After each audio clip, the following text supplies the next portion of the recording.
like to thank everyone for coming this evening, in particular conference who've travelled a distance to be here, and also to welcome those conference who are here from other provinces who are here with us studying at this time. And to thank also the conference for your confidence in me at this time.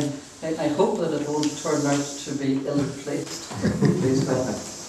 The Mass rocks throughout the countryside in this country are largely distinguished by not being distinguished. They lack almost any ornamentation at all, understandably so because of the period from which they date, except for one small detail which can be found on very many of them, and that is on the table of the rock.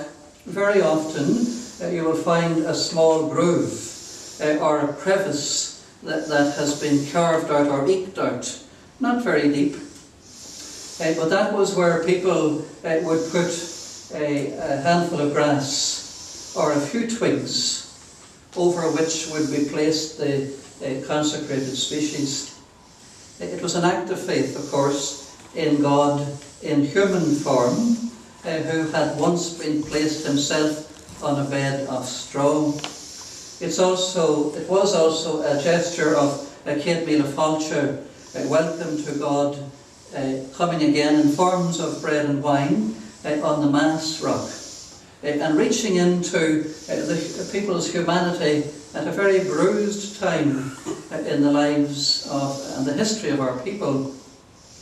And it was, thirdly, an expression of the people's desire to bring something, however small, to the Mass. And after all, the Mass is God's great self-giving that we know as the sacrifice of Calvary. There is a small boy here who has 5 barley loaves and 2 fish. And that gesture on the Mass rock honours the small boy who stepped forward with his 5 barley loaves in the foolish expectation that this would make any difference to 5,000 men and more. And so the disciples say, "What is that among so many?" They rush to brush aside the small gesture, but to the heart of God it is like pure gold when someone steps forward with their 5 barley loaves. That's the heart of Eucharist, it's the heart of Mass, it's the heart of our tradition, and it's also the heart of our charism as people who step forward in our poverty, with our poverty, to reach into and to be with others in theirs. Long before Jesus gave the disciples the Eucharist, he was preparing them for it. He was teaching them to understand and to enter into the mystery of the mingling of this water and wine, that we may share in the divinity of Christ, who humbled himself to share in our humanity. And so the Lord still seizes our 5 barley loaves, the drop of water that is our humanity, whatever it is each of us brings, as long as we bring something. But let that something be ourselves, since God gave nothing less than his total self, soul and divinity.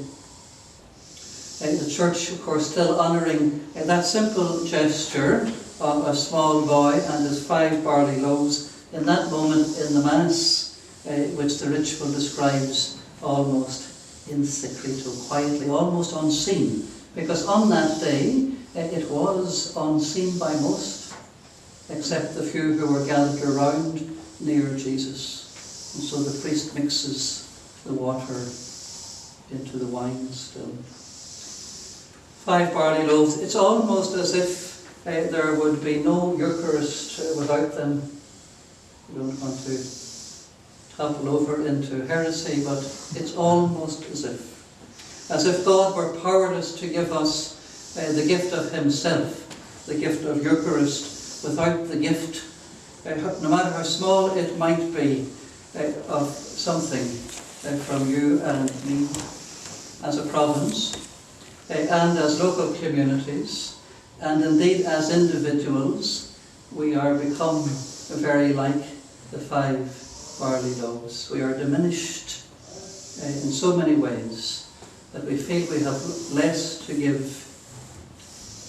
Only John of the 4 evangelists notes, or maybe only he noticed that little boy who stepped forward, but John was the one who came to know himself beloved.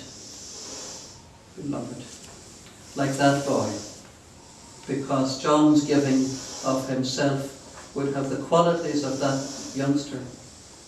He would be who stepped forward, simple, sincere, straightforward, and spontaneous. And those are the qualities that would find John the Evangelist still there at the foot of the cross, alone of the 12 disciples, in an impulse of love, in spite of the risk. And that was noted and noticed and known to Christ. What then will be our gift to the Lord? What is my 5 barley loaves? What is my 2 fish? If not the gift of ourselves, diminished in our energies, yes, perhaps in our health too, sadly, in the limitations of growing age and stage, yes, in the complexity of a culture that perhaps no longer understands us as once it did, and certainly as members of Christ's mystical body, bruised and broken, we're all of that. That's our diminishment, that's our poverty, not to mention the personal poverty within each of us that we carry all our lives. And that's what the Lord wants us, I think, to step forward with today, as we are in that reality, but to do so in simplicity, in straightforwardness, in sincerity, and in single-mindedness of heart.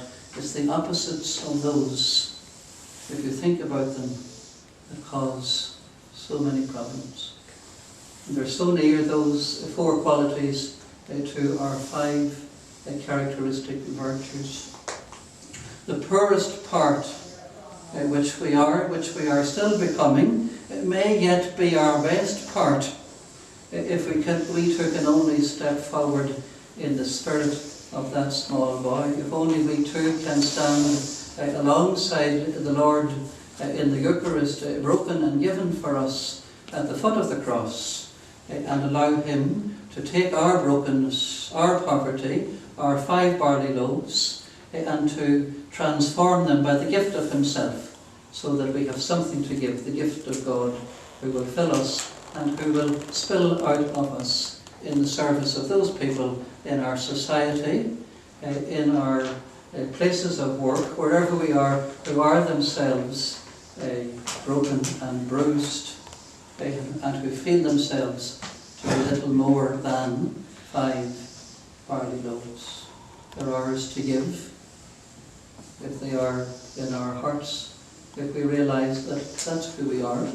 We find ourselves never closer to Christ, who in His brokenness gave us and still gives us the Eucharist, Christ broken, Christ risen, for us, within us, for others, the gift of God, the treasure within us. And so, diminished as we are, broken as we are as rich as we ever were, because we have all we need in having God. But let us come again to the Lord at this moment in our lives, simple, sincere, straightforward, and spontaneous.